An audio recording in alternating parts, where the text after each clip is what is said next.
So we are now 5 weeks into Lent, and even preachers get sick and tired of preaching the same tough, navel-gazing topics week after week. While it's not as hard to preach it as it is to do it, the themes that we have been working on or looking at, those themes of introspection, of looking inwardly at ourselves, of denial, of bearing our cross, it tends to drag you down. And our Old Testament lectionary passage this morning from the prophet Jeremiah is perhaps the most hopeful text that we have had during Lent. Our other passage that I read this morning from the book of Ezekiel is not found in today's lectionary, but it reinforces the same themes which are found in our reading from Jeremiah, so I decided to add it. In fact, Jeremiah and Ezekiel are related in many ways. Jeremiah is considered to be the second major prophet, with Isaiah being the first, and Ezekiel being the third. Jeremiah is slightly older than Ezekiel, both in terms of books of the Bible, but also in terms of personhood, of being a person, a real person. Jeremiah was likely born 10 to 30 years before Ezekiel, but their lifespans would have overlapped. Most of Jeremiah's life and prophecy was before the Babylonian triumph over Israel and the exile of its leading citizens to Babylon. Jeremiah's sole purpose as a prophet was to reveal the sins of the Israelites and to explain the reason for the impending disaster, the destruction of the Jerusalem and the temple by the Babylonian army, and then exile.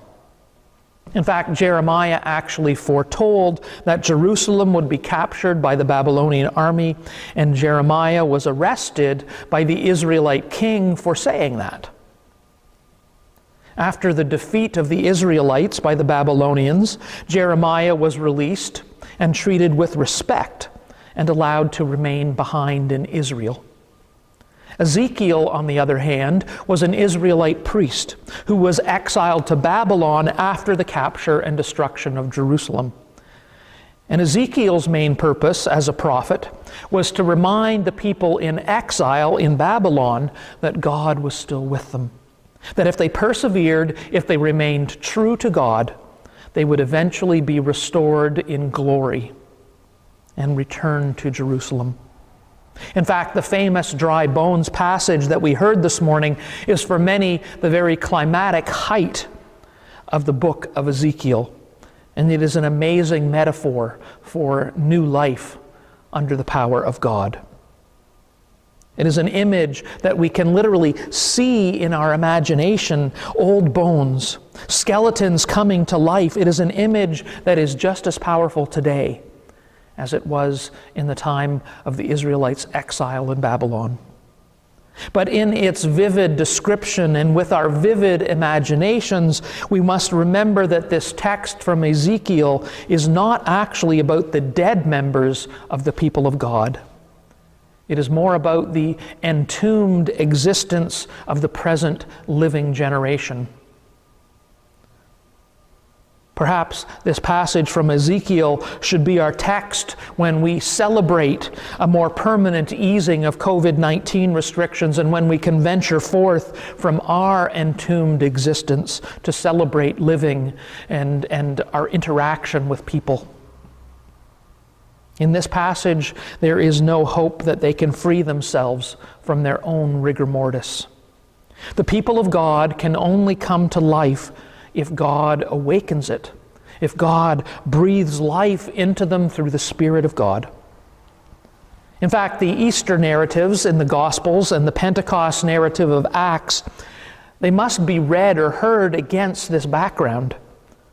All of these New Testament texts around Easter point toward the reawakening and expansion of the people of God. A theme that we often forget is also found in the Old Testament. As I explained to the children this morning, the prophet Jeremiah was writing in a time of exile and brokenness, yet he brings good news of God's desire to renew the promise with the wayward people of Israel. There is hope after devastation. With God, there is always a future, even when our poor choices, our greed, our selfishness leads us to punishing consequences. Despite great personal sacrifice and difficulty, God's faithful prophet perseveres in bringing the divine word to a broken yet beloved nation, where he proclaims, "I will put my law within them, and I will write it on their hearts, and I will be their God, and they shall be my people. No longer shall they teach one another or say to each other, 'Know the Lord,' for they shall all know me." Yes, no longer will teaching the law be a matter of memorization, of legalese, of reasoning, of justification or rationalization. The Creator of the universe intends to forgive, intends to wipe the slate clean, to make a new plan for a hopeful future. God will, in effect, tattoo a holy identity on our hearts. From now on, there will be a divine identity embedded deeply within human DNA. We sometimes talk about each one of us is created in the image of God. There is that divine spark within us. And all will come to know God both intimately and communally. It's a powerful image, and an even more powerful reality when you experience it. And these words, they are equally applicable today. In a world where Christianity no longer lays claim as the majority stakeholder on the spirituality and religion, these prophetic utterances proclaim that God is not finished with us yet. We were made to be in relationship with God, and God will find a way to bring us all home. Like Jeremiah, we are called to be a prophetic voice, standing in the breach between this troubled world and a graceful God, and persevering in the faith by which we are called to witness. That witness will testify to God's presence and love. The great Walter Brueggemann, a professor of Old Testament studies, says that the core memory in the Old Testament is God's love and faithfulness, while the counter-testimony is abandonment and judgment. And both of these themes are not only present in the Old Testament, but are actually part of the New Testament as well. The faith of Israel and the Easter affirmation of the church, Brueggemann says, are both grounded in the belief that the God who judges is also the God who brings forth our well-being. As Christians, we love to say that we are an Easter people. But maybe in light of this tension between Good Friday and Easter Sunday, we ought to take a better look or closer look at the day that lies in between, Holy Saturday.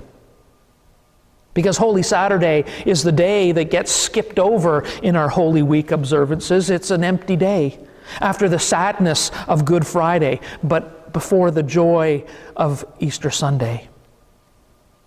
Holy Saturday has been called the longest of days, a day of waiting, a not yet, a time in between. And doesn't that in many ways describe our own lives? We know about Good Friday. We know about the cross, about sorrow, and about death.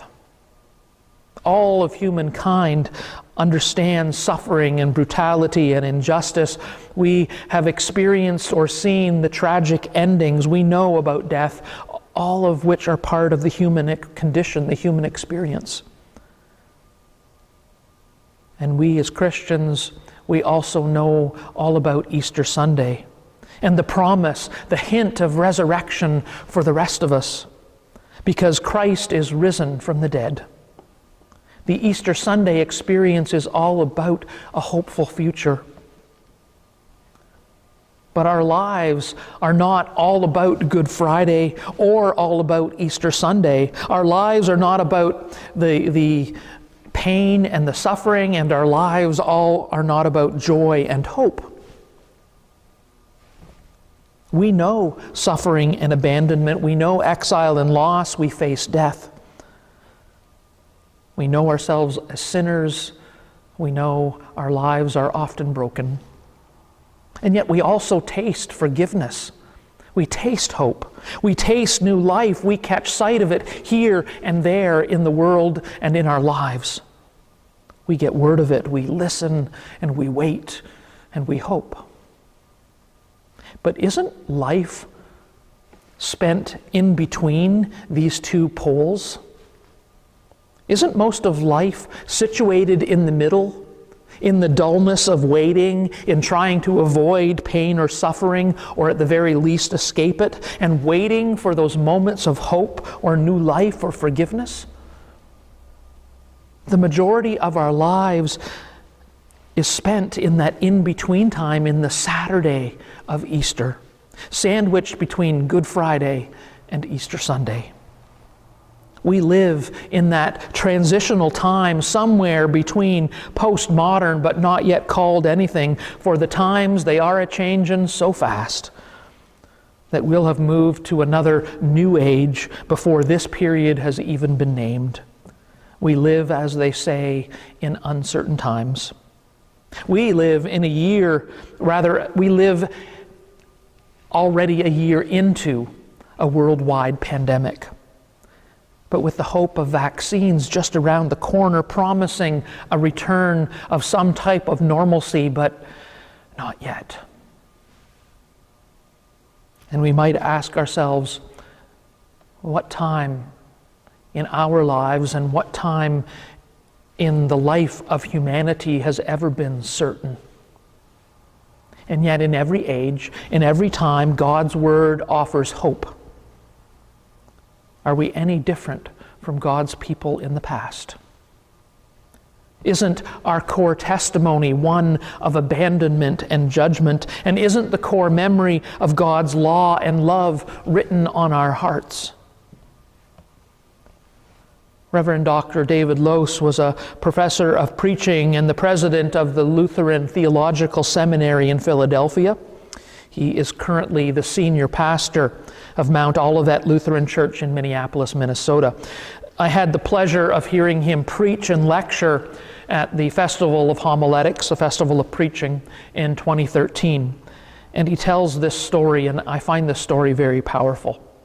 He says, 2 years ago, I was at a family reunion visiting with cousins that I hadn't seen in years because of our move from the East Coast to Minnesota.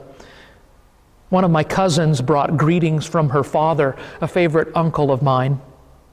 He is in the far stages of dementia, lives with the support and care of the staff at a long-term care facility, and was not able to come to this reunion.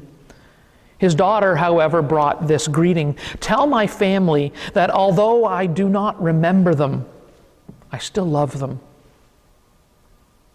That has stayed with me ever since, creating each time it comes to my mind both a poignant grief and a quiet gratitude. The grief comes from my childhood memories of a beloved uncle with a quick wit and a deep and generous wisdom who now has so few of his memories left. Yet I can't help but feel a measure of resilient or even defiant gratitude that some emotions like love live even beyond our memory. And even though he had forgotten much, including even the members of his extended family, he nevertheless remembers that we are still bound to each other in love. And friends, isn't that the good news? Isn't that the law and love of God which are written on our hearts that Jeremiah refers to in this passage? Isn't that new life for a new day? That even in the midst of loss and suffering, even in the midst of judgment, imagined or real, or even in the midst of a seemingly unending pandemic, in the midst of those interminable Saturdays of life, sandwiched between Good Friday and Easter Sunday, we catch glimpses of, we feel the presence of a God who loves, a God who forgives, and a God who saves. Amen. Our hymn, 399, Spirit, Spirit of Gentleness.